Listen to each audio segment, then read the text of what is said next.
وزیراعظم آزاد کشمیر چودھری انوار الحق کی خصوصی دلچسپی و احکامات پر سماہنی چوکی گریڈ اسٹیشن کی تعمیر کے کام میں تیزی۔ محکمہ برقیات آزاد کشمیر کے XEN grid stations construction Muzaffarabad Raja Muhammad Rais S T Z construction company کے manager project Khuda Bakhsh Tarar XEN برقیات بھمبر انجینئر عبید اللہ نے گریڈ اسٹیشن کی جائے تعمیر کا دورہ کیا، چار دیواری کی تعمیر سمیت جاری دیگر کام کا معائنہ کیا اور ضروری ہدایات دیں۔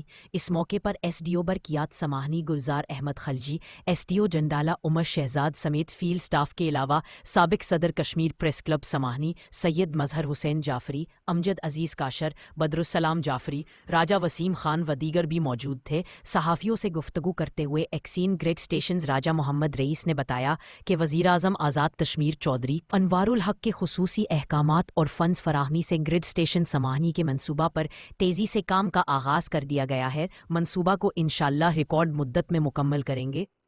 کنسٹرکشن کمپنی کا عملہ سائٹ پر ہمہ وقت موجود اور کام میں مصروف عمل ہے۔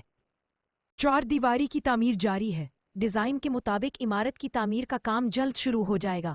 جلد ہی ٹرانسمیشن لائن کا سروے بھی مکمل کر کے کام کا آغاز کر دیا جائے گا۔